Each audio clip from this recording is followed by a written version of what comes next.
Welcome back sur Take a Break, j'espère que vous allez bien. Je suis trop contente de vous retrouver aujourd'hui. Aujourd'hui, on parle d'un truc très sérieux, on parle d'une grosse partie de moi, again, j'ai envie de vous dire, mais je pense que vous êtes tous au courant.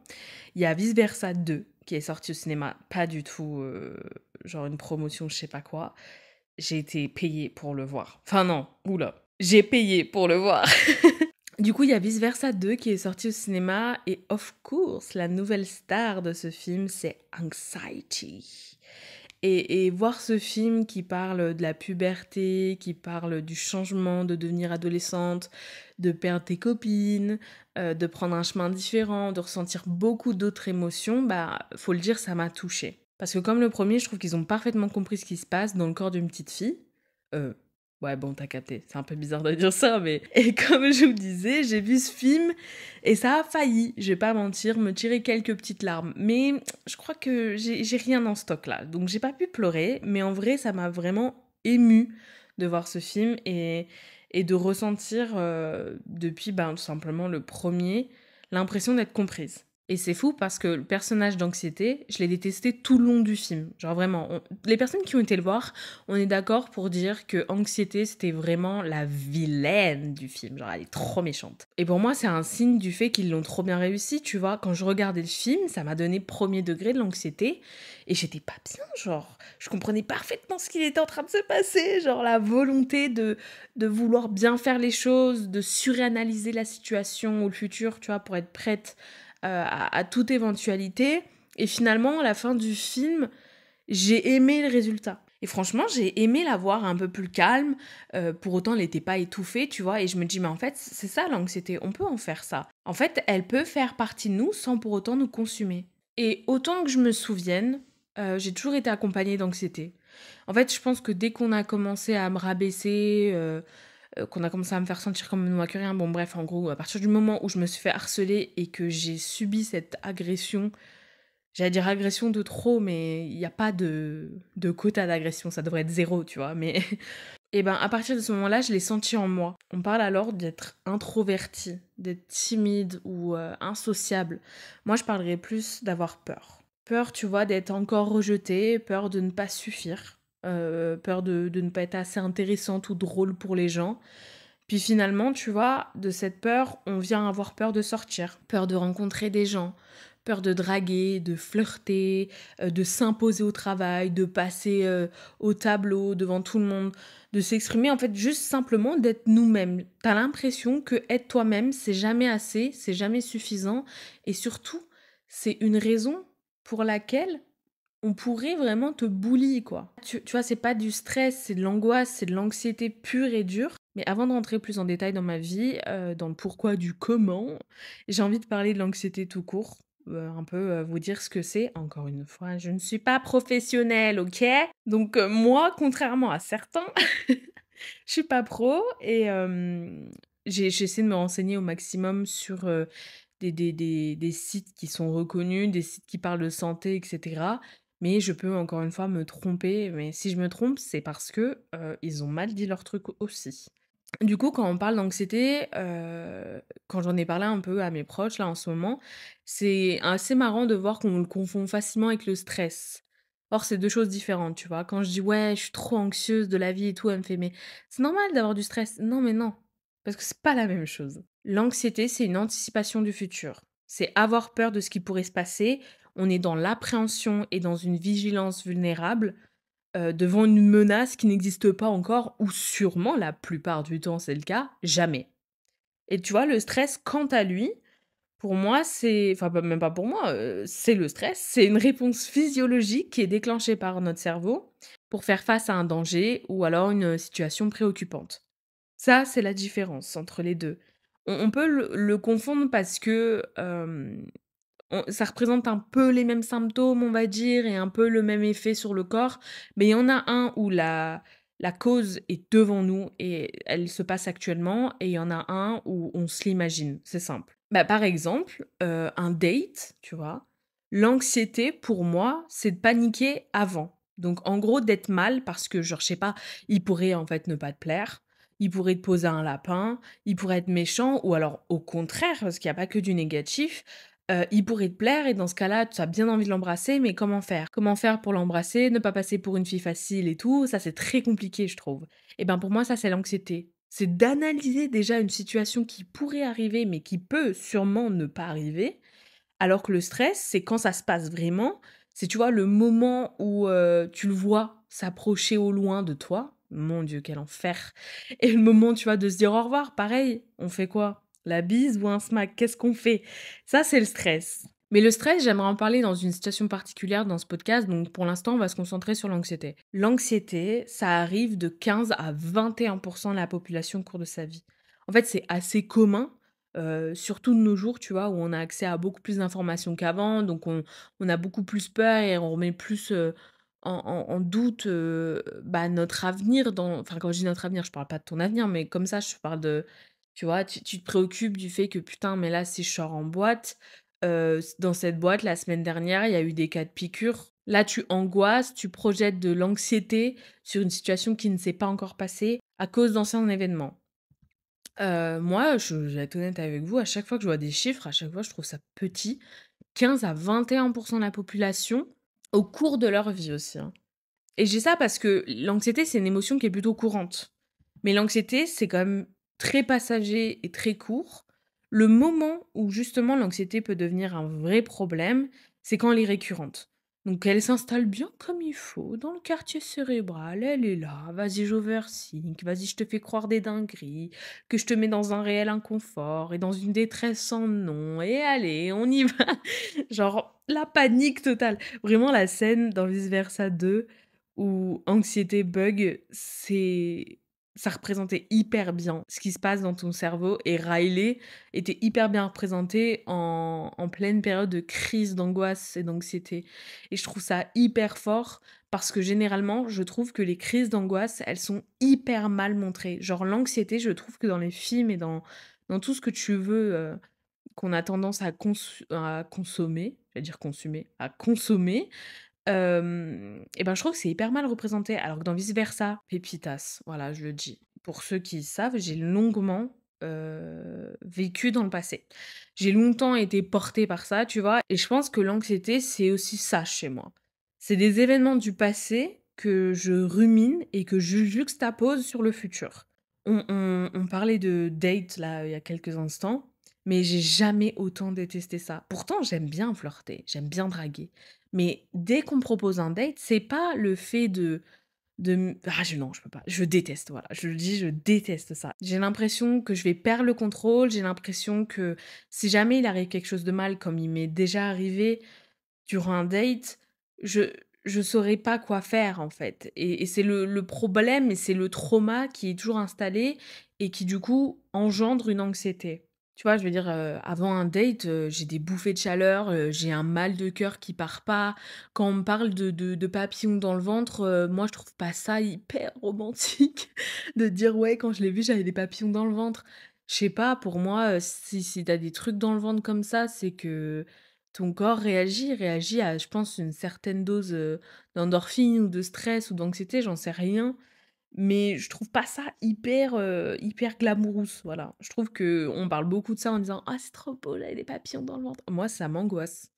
Franchement, je trouve pas que c'est un beau signe, en tout cas chez moi, d'avoir des papillons dans le ventre. Et on parle de date, mais c'est pareil dans mon milieu, dans le cinéma et l'audiovisuel, c'est les réseaux le plus important, tu vois? C'est limite le réseau avant le talent, pour dire, hein, c'est n'importe quoi.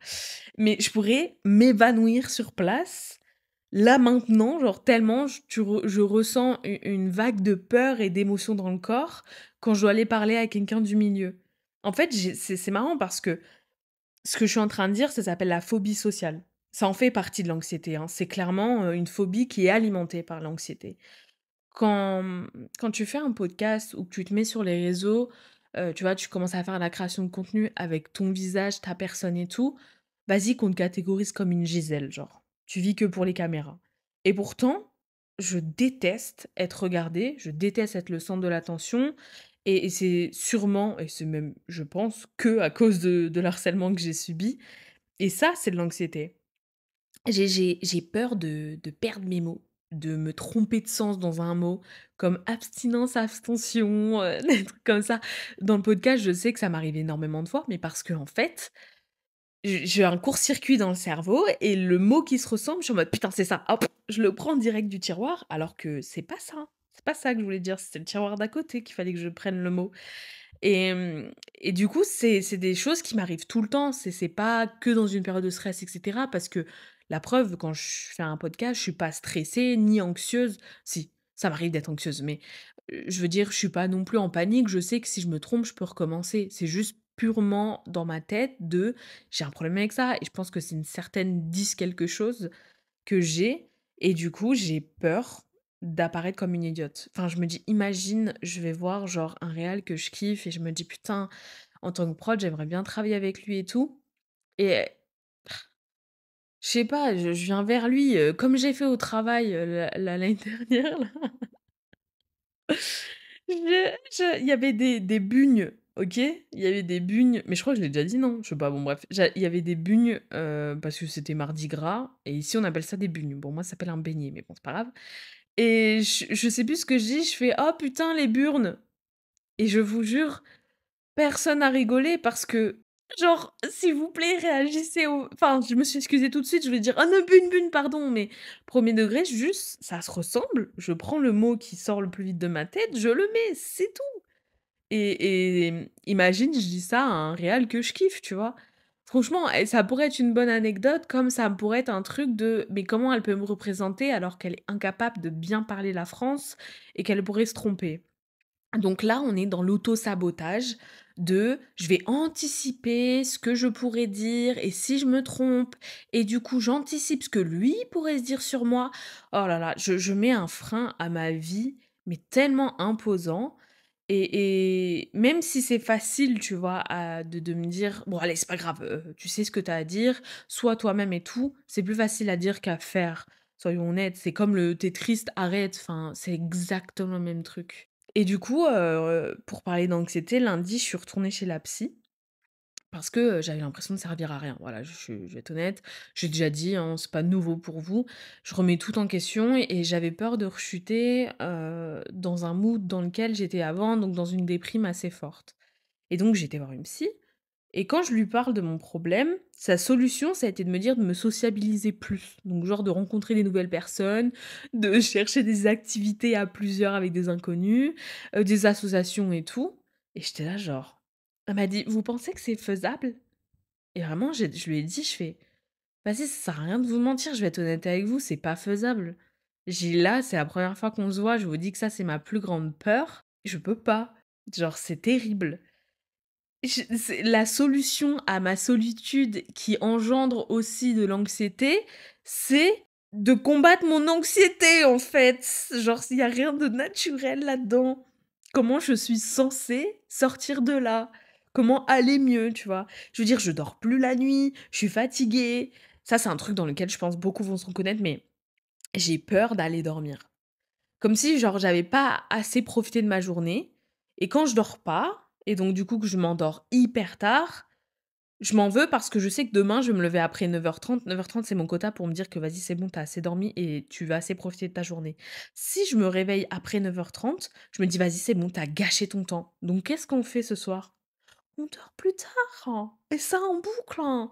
C'est insupportable. Genre vraiment, c'est un truc qui c'est une boucle infernale et je sais que dès que je rentre dedans, c'est foutu, quoi. Je vais mettre plusieurs jours à m'en remettre et pareil, quand je vais voir ma psy, je lui explique, je dis: «Mais, avant je pleurais tout le temps, je pleurais, de colère, c'était mon moyen de sortir ma colère de moi». Je dis: «Aujourd'hui, ça m'arrive de pleurer de temps en temps, mais j'ai plus grande larmes à faire», tu vois? Et je lui dis: «Toutes mes larmes sont déclenchées que par l'anxiété. Il y a pas de larmes de nostalgie, de tristesse, de bonheur». Bon si peut-être de bonheur. Bon alors soyons honnêtes, de bonheur et de d'anxiété.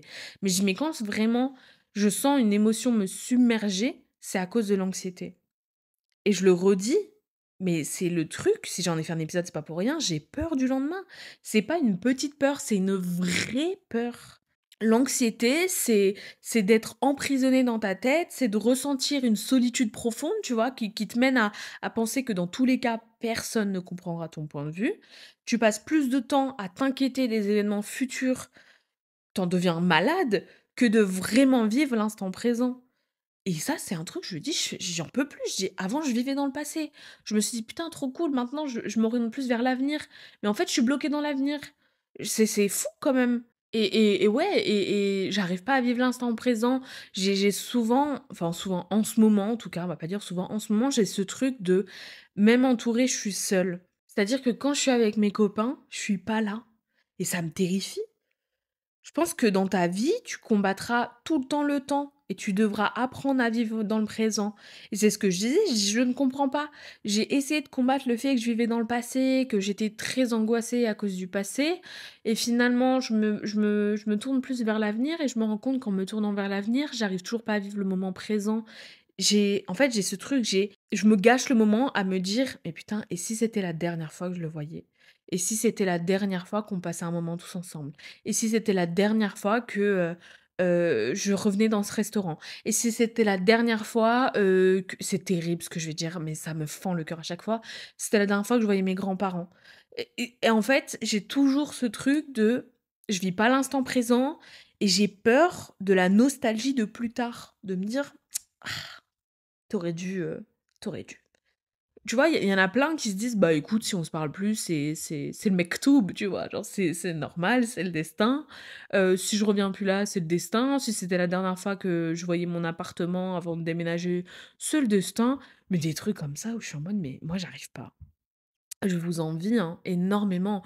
Et là, j'aurais pas de solution pour vous pour vivre dans le présent parce que j'y arrive pas. Je pense même que j'essaye pas assez. C'est ça le truc. Je devrais vivre plus dans le présent et le téléphone, surtout les réseaux, c'est un bon moyen de te niquer ton temps pour rien. Et c'est un bon moyen de, alors que normalement c'est censé nous rapprocher, de mettre une distance mais phénoménale entre les gens. Et bon bref, ça j'écrirai un livre, voilà. Et je crois que je me suis rendu compte que j'étais vraiment anxieuse dans la vie quand au travail, je vois plein de gens s'agiter autour de moi, tu vois? Je les vois tous, mais genre en panique, là il faut s'inquiéter, c'est il y a tout qui part en couille, nanana. Alors que pour moi, vu que, bah, vas-y, je suis hyper, organisée, que j'essaie de tout faire en amont, je me dis: «Bon, s'il arrive une merde, il arrive une merde, mais c'est pas si grave, quoi». Genre j'arrive à garder mon contrôle et mon stress est tranquille. Mais quand c'est l'inverse, c'est-à-dire que quand tout est sous contrôle, là, c'est la panique. Là, on doit s'inquiéter pour de vrai, tu vois? Tu t'attends toujours au pire. Tu es surprise. En plus, moi, je suis surprise quand ça ne m'arrive pas, quand du bon m'arrive, tu vois? Je me dis: «Ah ouais, c'est y a pas la merde là, je pensais qu'il y aurait de la merde» et je trouve ça logique quand justement ça arrive. Quand il y a de la merde que j'avais prévue et qu'elle arrive, je suis en mode: «Bah ouais, je le savais». Mais c'est en fait, c'est fatigant de penser tout le temps comme ça. Parce qu'en plus, je suis grave partisane du, «tu attires ce que tu penses» et du coup, j'angoisse encore plus sur ces pensées que j'essaie de réprimer, tu vois? De me dire: «Putain, mais ça se trouve, c'est toi qui te mets de la malchatte là, donc ferme ta bouche, genre vraiment tais-toi et ça se trouve, la chance va revenir et tout va se redresser naturellement et si c'est pas le cas, tu le savais déjà» et c'est un enfer. Et que c'est vraiment dans des moments comme ça où je sens mon anxiété qui monte et malheureusement, enfin je sais pas si c'est malheureusement ou pas, mais moi mon anxiété, elle est hyper lente à monter. Je pense que l'anxiété, c'est quelque chose qui tu peux essayer de faire en sorte qu'elle n'arrive pas trop fort, mais quand elle est là, elle est là. Genre, j'ai vraiment cette impression que va falloir la subir et basta. Parce que, bah, c'est trop tard. Tu l'as laissé venir, tu l'as laissé prendre une trop grosse place dans le quartier général et du coup, c'est finito et il va falloir assumer maintenant. Je trouve, en tout cas chez moi, c'est comme ça et moi, ce que j'ai et à chaque fois je me dis: «Mais putain, mais je vais y passer en fait». Genre c'est terrifiant. Mon cœur s'arrête. Enfin, c'est même pas j'arrive même pas à savoir s'il s'arrête. Je vous avoue que je suis tellement mal que voilà. C'est une sensation qui est trop bizarre. Vous voyez quand vous arrivez pas à avaler un médicament et que vous le sentez, genre dans la trachée, tu le sens, il est là, mais il descend, puis il remonte un peu, puis il descend, mais il descend pas parfaitement, c'est chiant et il se met enfin à descendre dans votre œsophage, bah, c'est la même sensation, mais au niveau du cœur et je me dis vraiment à chaque fois que j'ai ça, je me dis: «Mais là, ça va m'être fatal», genre il y a aucun moment où ça c'est normal, genre mon cœur n'est pas censé faire ça et du coup, quand je ressens ça, qu'est-ce que je fais pour me calmer? Déjà, quand je ressens ça, comme je vous l'ai dit, je suis très bien au courant que c'est trop tard. Voilà, le mal est fait, je l'ai laissé trop rentrer, elle est là, elle est là. Donc qu'est-ce que je fais? J'ai plusieurs trucs pour me calmer personnellement. Alors je pense pas que ça soit des trucs recommandés absolument, mais moi ça me permet de me calmer, donc ça se trouve ça vous permettra aussi. Quand je sens que ça monte, comme je dis malheureusement ça monte pas hyper vite, donc j'essaie d'appeler un proche. Ça me calme souvent d'être avec eux, mais ça me calme parce que je me mets à pleurer. Donc là, il me voit pleurer assez souvent en ce moment et c'est terrible, mais les pleurs, ça me permet de réguler ma respiration, j'ai l'impression et surtout d'avoir quelqu'un avec qui parler. Je pense que c'est pour ça que je vais vraiment voir une psy, sachant que je suis pas non plus en dépression et que en vrai, j'aime la vie, juste j'ai de l'anxiété de fou. C'est le truc de: «Vas-y, je peux lui parler». Mais Miskine, des f la dernière fois, j'ai vraiment cru que je faisais son métier, quoi. J'étais là en mode: «Non, non, mais je sais que nanana, ça, je suis au courant de ça et tout, je sais que ça résulte de ça». Elle m'a dit: «Mais c'est bien, vous vous connaissez très bien en tout cas, vous êtes bien avancés». J'étais en mode: «Ouais, dis-le que je fais tout ton travail et que t'en as marre de moi». Si j'ai pas réussi à avoir un proche, je vais mettre de la musique dans mon casque. Donc moi, j'ai un casque anti-bruit, donc en plus, ça m'enferme dans une bulle, mais trop bien. Mais alors, une musique assez particulière. Enfin, je dis particulière, attention, je vais pas sortir un genre de ouf. Il faut un certain type de musique un peu mélancolique, un peu triste, mais un peu groovy. Donc généralement, c'est un mélange d'Adèle, de Dizzy, Luigi, Rihanna. Ça, c'est un bon petit mélange que j'aime bien. Tu vois, c'est comme quand tu es en rupture et que tu as envie de bien ressentir ta rupture. Qu'est-ce que tu fais? Tu écoutes des musiques de rupture et bah, là, c'est la même chose. Il faut que je me mette dans le mood pour ressentir bien le truc et bien la laisser, tu vois, genre en mode: «Vas-y, agite-toi ma belle et après on se calme». Je parle d'anxiété, hein et pendant que je fais ça, je me concentre sur mon souffle et en me mettant dans une position agréable mais souvent bizarre. Je suis souvent par terre parce que quand je suis en pleine crise d'anxiété et que vraiment là, ça monte et c'est trop fort, je réponds plus de moi, en fait. Je sais pas vraiment ce que je fais et souvent je me cogne ou je fais tomber des trucs, je casse des trucs, du coup ça m'angoisse encore plus et tout.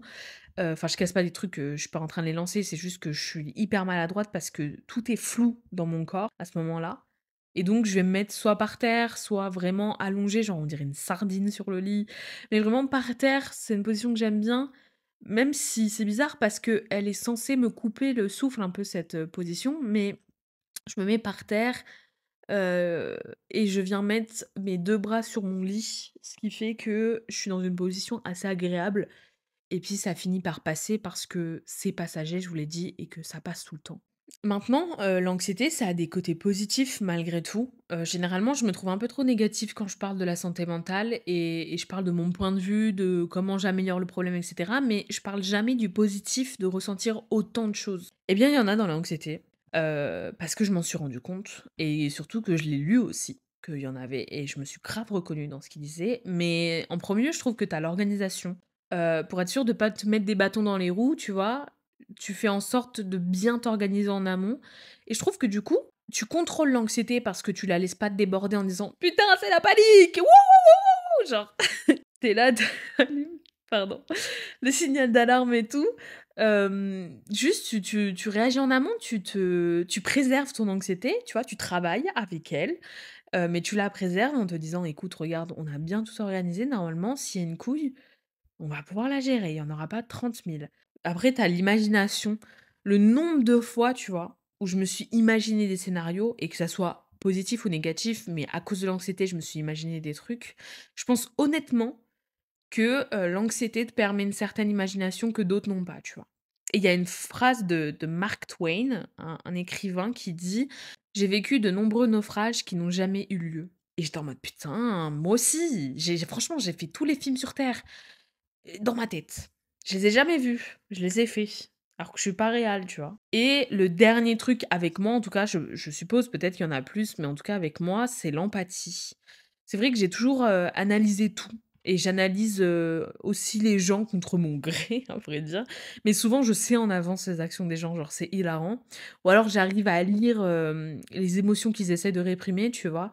Je me mets à leur place et je trouve honnêtement que c'est une vraie force et je pense que c'est vraiment dû à mon anxiété et l'empathie, hein, bien sûr, mais l'anxiété de me dire: «Putain, et si j'étais dans cette situation et que là, à l'instant T, ça n'allait pas, j'aurais aimé en ne le disant pas». Et ça, c'est le problème aussi de la non-communication, mais en ne disant pas, en le disant avec le corps, mais pas avec mes mots, que ça ne va pas et que quelqu'un me comprenne dans la salle.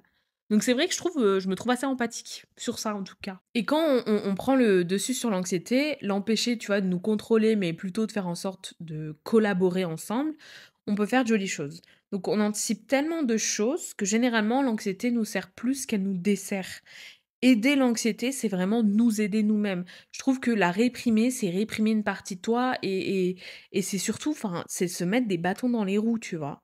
Et justement, comment prendre le dessus avant qu'elle n'explose? Moi, c'est des petits conseils que je vous donne et des petits conseils que j'applique pas forcément aussi, hein, c'est compliqué. Mais c'est arrêter d'annuler. Quand j'ai l'occasion de sortir, de faire un date, de rencontrer de nouvelles personnes, d'aller en masterclass et cetera, bah, il faut que j'y aille. Ça correspond quand même au mot «se forcer» malheureusement, mais je pense que dans la vie, il faut toujours se forcer à un moment ou un autre.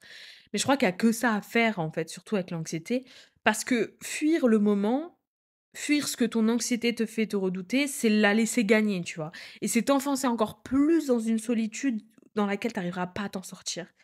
Par contre, chaque chose en son temps.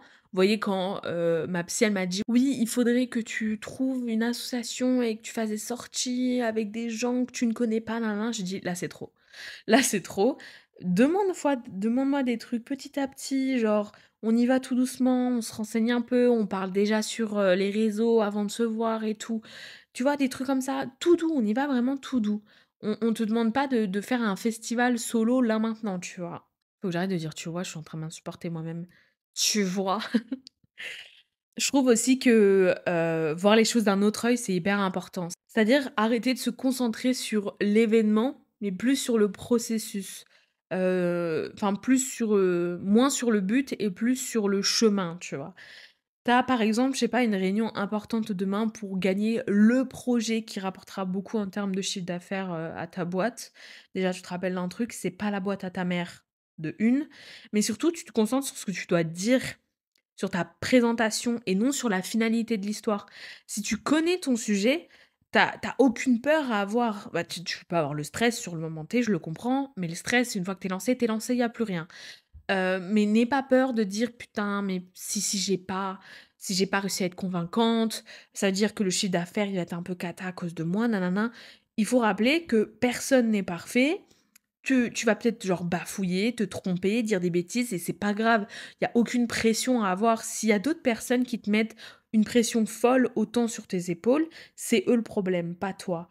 Je suis désolée, mais tu ne vas pas au travail pour te faire cravacher et te donner de l'anxiété. Le travail, c'est censé quand même être sympa, même si c'est pas ta passion. C'est censé être sympa et venir mettre une pression sur toi, c'est non, non. Et le dernier truc, du coup, par rapport à ça, c'est parle-en aux autres. La plupart du temps, ils vont vous permettre de relativiser sur les choses quand même et sur la situation.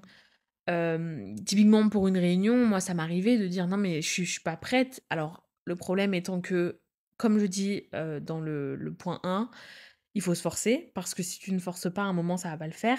Mais si on vient directement de donner une réunion avec des énormes clients de la société, franchement, dis-leur, je dis: «Putain, excusez-moi, je peux commencer par plus petit parce que là, j'ai une pression folle sur les épaules et je crois que je suis pas prête encore à si gros. J'aimerais bien commencer petit». Enfin, personne n'est parfait à commencer au haut du panier. Pourquoi on commence pas par le bas comme tout le monde, tu vois? Moi, je trouve que c'est hyper important et au-delà d'en parler, même au travail, t'en parles à tes copains et tout et tu parles à ton entourage qui va te faire relativiser sur la situation et tu vas te rendre compte que: «Eh putain, j'avoue là, chill quoi».